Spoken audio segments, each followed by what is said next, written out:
င်္ဂလာပါဗျာအားလုံးကျမ်းမာချမ်းသာကြပါစေကြောင်းကိုပိုင်ရက်ကိုစုမုံကောင်းတောင်းပါတယ်ဒါဒီနေ့က21ရက်2လ2026ပေါ့နော်ကျွန်တော်သိရှိတဲ့သတင်းအကြောင်းအရာလေးတွေကိုကျွန်တော် share တင်မျှဝေပေးမယ့်အစီအစဉ်လေးဖြစ်ပါတယ်ဒီတနင်္လာရီတိုင်းပူလောမြို့နယ်မှာဆိုလို့ရှင်တော့ဒါတောင်ခေါင်းလောင်းကြီးရွာမှာပေါ့တောင်ခေါင်းလောင်းကြီးရွာမှာတမလောင်ထိုင်စခန်းရှိတယ်တမလောင်ထိုင်စခန်းကိုဒါ KNN နဲ့ DNN တွေတို့ကလာရောက်ပြီးတော့တိုက်ခိုက်တဲ့အချိန်မှာအဲ့မှာရှိတဲ့တမလောင်သားကအယောက်20ကျော်ပေါ့ဗျာ28ယောက်29 20ကျော်လောက်ရှိတဲ့တိုက်စခန်းကိုလူအင်အားမြောင်များစွာနဲ့လာရောက်တိုက်တဲ့အချိန်ကျတော့တမလောင်သားတွေကစခန်းဆုတ်ခွာလိုက်တယ်ဆုတ်ခွာလဲပြီးလိုက်ပြီးတော့ဒီကောင်တွေကဝုန်းဆိုပြီးတော့ဝင်တက်ပြီးတော့မှစခန်းထဲမှာရှိတာတွေမှွေနောက်တဲ့အချိန်တည်းကျတမလောင်ကနေလေချောင်းကနေကွက်တိအချိန်ပြည့်ကွက်တိဒီဒါလေချောင်းရတုတ်တင်ရှင်းလင်းလိုက်တယ်ဆိုတော့စစ်သွေးကြတွေကတေဆုံးပျက်စီးဟိုတစားစီဖြစ်တယ်အများကြီးဖြစ်သွားကြတယ်အများကြီးဖြစ်ပြီးနောက်ဆုံးဆုတ်ခွာပြီးတော့ထွက်ပြေးသွားကြတယ်ပြီးတော့မှအဲ့တမလောင်သားတွေကပြန်ရောက်လာဆိုတော့ဒါကျွန်တော်တို့သိချင်သူတို့ဘက်ကတော့တက်ကဆုတ်ခွာဟေးဆိုပြောပြီးတော့နောက်ဆုံးအပျော်တွေကရောက်သွားကြတယ်လို့ပဲကျွန်တော်တို့အဲ့ဘက်ကကြားသိရတာရှိတယ်အဲ့တော့အကြမ်းဖက်တွေများများရှင်းမှအေးမှဖြစ်တဲ့အတွက်လက်နက်ကင်တိုက်နေလို့ကတော့ဒေတာကန်ပြည်သူတွေဒုက္ခရောက်တာပဲအဖက်တင်နေနော်အဲ့တော့ကျွန်တော်တို့ကဒါသိရှိတဲ့အကြောင်းအရာပြောပါသိရှိတဲ့အကြောင်းအရာပြောတာအဲ့တော့ကျွန်တော်ဘယ်လိုပြောမလဲတက်မလို့ view ကကောင်းတယ်လို့ပဲပြောရမှာဗျာနောက်အဲ့တော့အကြမ်းဖက်တွေအပျော်မစောခင်မှာလက်သွားကြတယ်ပေါ့နော်ဒါလေးကိုကျွန်တော်ပြောချင်တယ်ပြီးတော့စကိုင်းတိုင်းဘက်မှာဆိုလဲအဲ့ဒီတနင်္လာရီတိုင်းမှာပဲတောင်ရကမ်းခြေဘက်မှာလဲအဲ့လိုစစ်စကန်တစ်ခုရှိတယ်အဲ့ဒါကိုအဲ့လိုပုံစံပဲတိုက်တာတိုက်တဲ့ခါကျတော့တက်မလို့နဲ့အဲ့ပုံစံတစ်စံနဲ့ပဲဒီကောင်လေးလာလဲစုပ်ပေးလိုက်တယ်ဟိုဆိုတော့တက်မလို့တရားမှမသိဘူးနော်တရားမှထိခိုက်မှုတွေဘာလို့တိုက်တဲ့အချိန်မှာတိုက်ဘိုးဆိုပြီးတော့ထွက်ပြေးသွားကြတက်မလို့သားတဲ့ပြီးလိုက်ပြီးတော့ဒီကောင်လေးဟေးဆိုငါတို့ပိုင်နိုင်ကနေကြတယ်အပေါ်ကလေချောင်းကလာစုပ်သွားဝုန်းဆိုပြီးသွားပြန်အောင်ကိစ္စအဲ့နေရာမှာနှစ်နေရာလုံးဖြစ်သွားတာတော်တော်လက်ကြတယ်အဲ့ကောင်လေးအဲ့တစ်ဖွဲ့တည်းပဲအတူတူပဲKNN လေး DNN လေးအတူတူလက်ကြတာကျွန်တော်အဲ့မှာကြားသိရတာရှိတယ်ပြီးတော့တောင်သားအခြေချမ်းမှာရှိတယ်အခြေမြောက်ချမ်းမှာရှိတဲ့နေရာတွေတက်မလို့တောက်ချောက်နေမြရှင်းတဲ့နေရာမှာလည်းဂျိုင်းကော်ရာတွေ3စီးလောက်နဲ့ jet တွေနဲ့တောက်ချောက်ရှင်းတော့တော်တော်များများလက်ကြတယ်လို့ကျွန်တော်တို့အဲ့ဒီဘက်ကလည်းကြားတဲ့စစ်သေးကြတွေစစ်သေးကြလက်နက်ကင်သဘုံတောင်းညမ်းသူတွေအကုန်လုံးအဲ့မှာတော်တော်များများကျိုးပြက်တဲ့တေးကြည့်တဲ့လက်နက်ဒဏ်ရာရရှိတာတွေများတယ်လို့ကျွန်တော်အနေနဲ့ကြားသိရတာရှိတယ်နောက်ဒီမင်းကုန်းဒေတာမှာဆိုလဲဒီမုံမိတ်မင်းကုန်းဒေတာမှာဆိုဒီညာသိတဲ့ဇေဒီရဲ့ဒီဘက်မြောက်ချမ်းမှာရှိတဲ့မုံမိတ်မြောက်ချမ်းပေါ့အဲ့ဒေတာတွေအကုန်လုံးမှာရှိတဲ့နေရာတွေကတမတော်ကထိချုပ်ပြီးသွားပြီဖြစ်တဲ့အတွက်ဒေတာကန်တွေအားလုံးပြန်လာဖို့ကိုလည်းပြန်လာလို့ရပြီဆိုတာလဲတမတော်ဘက်ကခေါ်နှိုးဆော်ထားတယ်လို့ကျွန်တော်ကြားသိတာရှိတယ်အဲ့ဒီချိန်မှာလည်းအရင်တော့တိုက်ပွဲတဲ့ဒါဆိုညာသိတဲ့ဖျားကုန်းမော်တွေမှာဒီကောင်တွေအကြမ်းဖက်တွေနဲ့ပါညာတိုက်ရခိုက်ကြရရှိတယ်အခုကတော့အားလုံးအေးချမ်းသွားပြီလို့ကျွန်တော်ကြားသိရတော့ဒေတာကန်ပြည်သူတွေတွားရောက်ပြီးပြန်လည်နေထိုင်လို့ရပြီလို့ဒါကျွန်တော်ပြောချင်တယ်နောက်တစ်ခုဟာကားတို့ဖလန်းမှာရှိတဲ့ပြည်တော်စုလမ်းမကြီးပေါ့အဲ့ပြည်တော်စုလမ်းမကြီးပေါ်မှာရှိနေတဲ့ဒီချွန်းကျုံတို့နောက်ကလိုင်းတူရွာချွန်းကျုံရွာတို့လိုင်းတူရွာတို့ဒ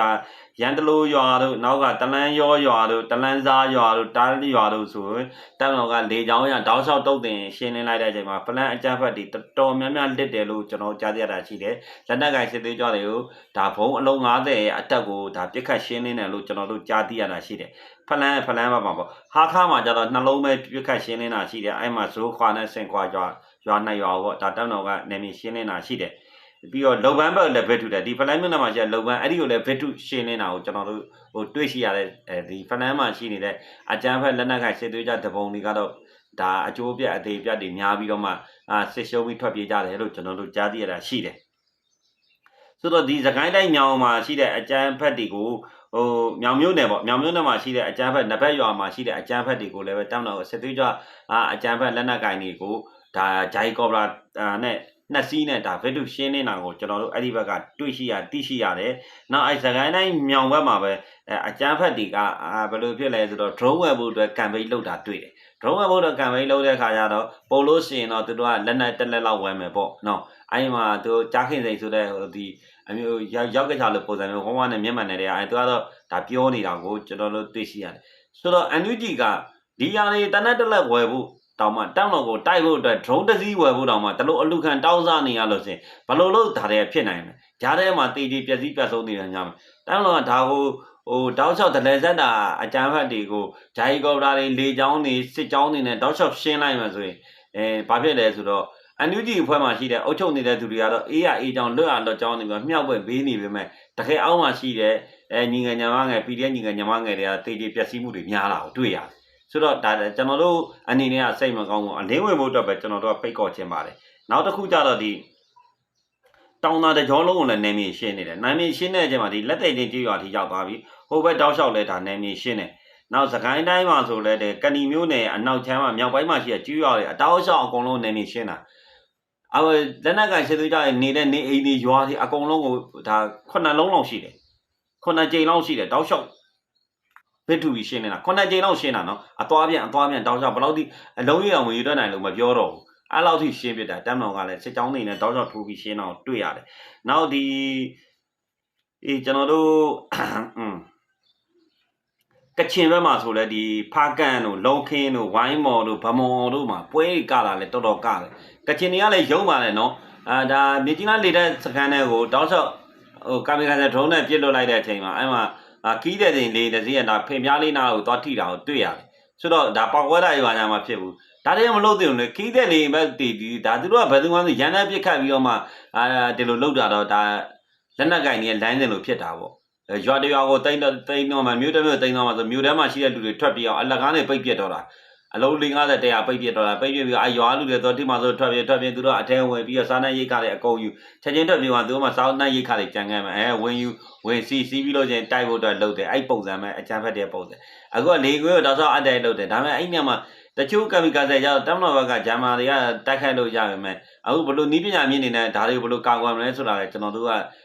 ဒါလိလာစောင့်ကြည့်ရမယ်နော်ဒါလိုကားလို့ဆိုနိုင်ငံတကာနဲ့တိုက်မှဆိုတို့ကာမီကာဆယ်တွေပါလာမှဆိုဘလို့တိုက်မလဲပြည်တွင်းထဲမှာရှိနေတဲ့အကြမ်းဖက်တွေကဒါစီရလေးကျင်တယ်လို့ကျွန်တော်တို့ကယူဆတယ်အဲ့တော့တမန်တော်ကဒီလိုကာမီကာဆယ်တွေကိုဘလို့ရှင်းလင်းတုံ့ပြန်မယ်တကယ်လို့ဒီလိုမျိုးလေချောင်းရကိုတကယ်မလုံးတဲ့နေရာမလုံးထိုက်တဲ့နေရာကိုလာရောက်ပြီးတော့ပြစ်ခတ်တဲ့ KIA အကြမ်းဖက်တွေကလှုပ်တယ်ဆိုတမန်တော်ကလည်းပဲလိုင်စာတို့မိုင်ဂျာယန်တို့ဒီတိုင်းကြည့်ထားမှလားဒါလည်းကျွန်တော်တို့စိတ်ဝင်စားနေတယ်တမန်တော်ကဒီဘက်ကိုကိုယ့်ဘက်ကိုလာလို့ဒါမှမဟုတ်နေပြီးတော့လုံးမှပဲလုံးမှလားတမန်တော်စေယုံတွေထိမှပဲလုံးမှလားဆိုတာတော့ကျွန်တော်တို့ကမသိသေးဘူးဒါပေမဲ့အဲ့ညာတွေလွတ်ထားခြင်းအားဖြင့်တော့အကျိုးနဲ့အကြောင်းတော့ရှိမှာပေါ့ဒါလည်းကျွန်တော်တို့ကလေးလာစောင့်ကြည့်ရမယ်အပိုင်းပေါ့ဒါဘယ်လိုလုပ်လဲဆိုတာလည်းစောင့်ကြည့်နေတာဘာလို့လေအရက်ဘက်လေချောင်းတွေကိုပြစ်ခတ်လာပြီဆိုတော့ကိုကတော်တော်ကြီးကိုရုံမာသွားပြီဆိုတာကျွန်တော်တဲ့စီရေးနဲ့ဆိုင်တဲ့နေရာတွေပဲပြစ်ခတ်ရှင်းနေရမှာဖြစ်တယ်ဘာလို့တမန်တော်ကလေချောင်းတွေနဲ့အရေးယူတယ်ဖုံးချောင်းတွေစာတင်ချောင်းတွေစေးရုပ်စေးကန်းတွေမှာဘာဖြစ်လို့သူတို့တွေရှိတာလဲတက်တည်ပြပြီးတော့မှဒါဒုံးတွေနဲ့စစ်ဆေးပြီးတော့မှလုပ်တယ်ဒေတာကန်တွေဒါမြေပုံညွှန်းတွေပေးတယ်ဒေတာကန်တွေတရင်ပေးတယ်တမန်တော်ကတောက်လျှောက်ရှင်းနေတယ်ဒါကတက်မလို့မှာတက်တက်ကားနေနဲ့သူလှုပ်လိုက်တဲ့အလုံးတိုင်းမှာတက်ကားရနေနဲ့လှုပ်တာဒီကောင်တွေကဒါအရက်ဖက်လေရင်ကိုသွားလှုပ်တယ်ဆိုတဲ့ကိုကလူရောက်80စီလောင်းနေအဲ့ဒီရင်ကိုသွားလှုပ်တယ်ဆိုတဲ့ကိုကဒါကသူတို့မှားတယ်အရက်ဖက်တွေကိုဒါလှုပ်เสียပြတ်မှတ်ထားတဲ့အကြောင်းမရှိတဲ့အတွက်ဒါထိတိရရတက်မလို့နဲ့အရေးယူဆုံးမတဲ့တယ်လို့ကျွန်တော်တို့တွေနဲ့ပြောချင်တယ်နောက်ဒီရခိုင်မှာဆိုတော့ရန်ပြဲမှာရှိတဲ့လေတောင်တိုက်နယ်မှာရှိတဲ့တဲချိုကြေးရွာပေါ့တဲချိုကြေးရွာမှာရှိတဲ့ရဲစခန်းကိုလည်းပဲတောင်တော်ကရဲစခန်းအဟောင်းပေါ့အဲ့ဒီထဲမှာလည်းအေးစစ်သွေးကြတွေအုပ်စုလိုက်နေတဲ့နေရာကိုအဲ့ဒီကပဲသတင်းပေးတာအဲ့တော့တောင်တော်ကတိတိကျကျဗီဒီယိုရှင်းလင်းတာရှိတယ်နောက်အဲ့ဒီမှာပြီးတော့ဒီဘယ်လိုပြောမလဲဗျာကရိုးစိတ်ပေါ့ကရိုးစိတ်အဲ့ဒီကရိုးစိတ်မှာဆိုလို့ရှိရင်ကရိုးစိတ်3နေရာရှိတယ်တဲချိုဈေးရောနော်ကရိုးစိတ်3နေရာလုံးတောင်းတော့ကဘယ်လိုလဲအဲ့ကရိုးစိတ်မှာလည်းအဲ့ဒီ A ရဲ့ဒါပတ်စံကောင်းနေတဲ့နေရာတွေ A ရဲ့ဂိတ်စကန်လောက်ထားတဲ့နေရာတွေအကုန်ရှင်းလင်းပြတာ3နေရာလုံးနော်ဒါ A ကနောက်တစ်ခုဒီဘက်မှာဈေးပဲလည်းတောင်းတော့ကဒါလေချောင်းရအရေးယူလိုက်ကြပေါင်ဝါးရနေပဲလေကြီးကဘယ်လောက်လောက်ချလဲတော့ကျွန်တော်မပြောတော့တော်တော်များများ A တွေလက်ရင်ဒါသူ့ဘက်သတင်းမထွက်ဘူးအရက်သား2ယောက်3ယောက်ပါ2ယောက်သိတယ်3ယောက်သိတယ်ဒါပဲထွက်တာတကယ် A တွေကလုံးဝပြုံနေတာနောက်မြောင်ဆန်းမှာဆိုလည်းတချို့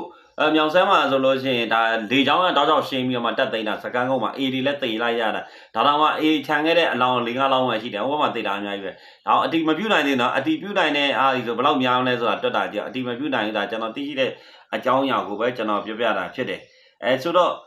့တောက်ချောက်တက်မတော်ကတော့ရခိုင်ဘက်လည်းလုံးနေတယ်ပေါ့အချွေစစ်လိုပဲကျွန်တော်တို့ကပြောမှာပေါ့ဒီစကိုင်းဘက်မှာလည်းတစ်စဲပေါ့ကုန်းရိုးရွာမှာရှိတဲ့စီပီကန်ပေါ့စီပီကန်ဆိုပြီးတော့မှဒါဖွင့်လာတဲ့ဟာပေါ့ဗျာအေးဒီဟိုနေပေါ့စစ်သွေးကြလက်နက်ကင်တွေရဲ့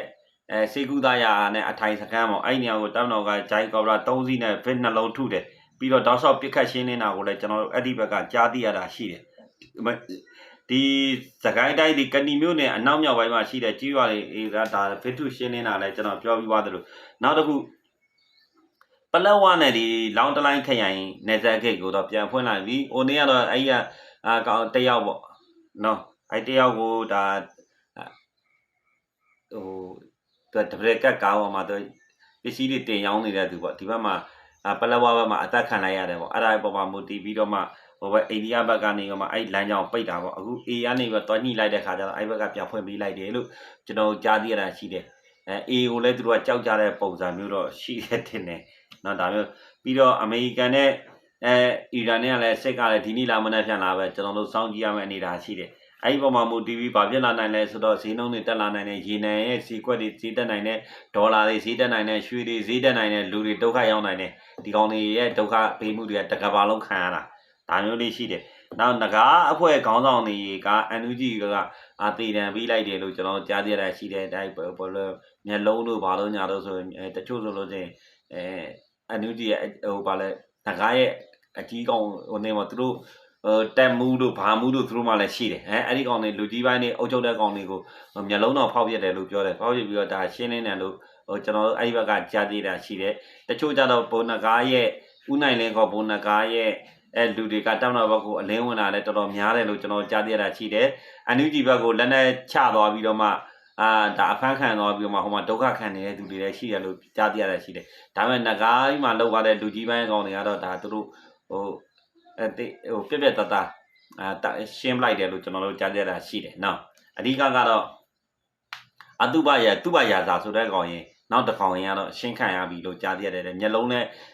ဒါဖောက်ထုတ်ခံထားရတယ်လို့ကျွန်တော်ကြားသိရတာရှိတယ်နောက်ပုံမျက်လုံးဆိုတဲ့ကောင်လည်းမျက်လုံးကိုဖောက်ထုတ်ထားတယ်လို့ကျွန်တော်ကြားသိရတယ်ဒါကျွန်တော်ကြားသိရတာပဲရှိတာပါအတိမပြုနိုင်သေးပါတော့နောက်တစ်ခုကျွန်တော်တို့88နှစ်မြောက်ချင်းအမျိုးသားနေ့မှာဆိုလဲဗိုလ်ချုပ်မှုကြီးမင်းအောင်လှိုင်ပြောတဲ့စကားကိုနည်းနည်းလေးချိုးရလေးပြောခြင်းနဲ့အဓိကတော့သူပြောတာ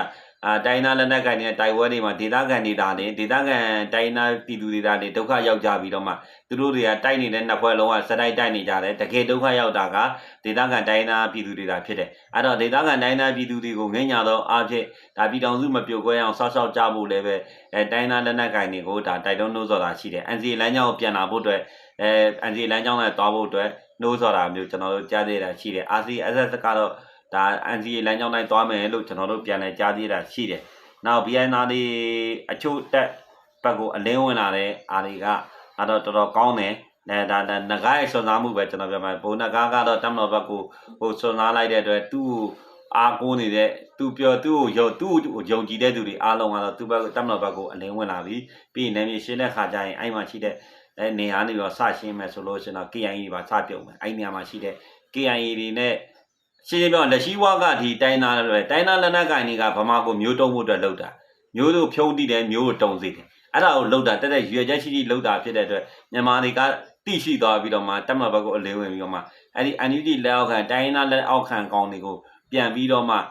ပါလာပါဆိုတဲ့ကောင်တွေဗမာမုံတီးဗမာပြုံးတီးလုံးဝကောင်တွေကိုဒါပြန်လဲရှင်းလင်းလိုက်မယ်လို့ကျွန်တော်အနေနဲ့ထင်တယ်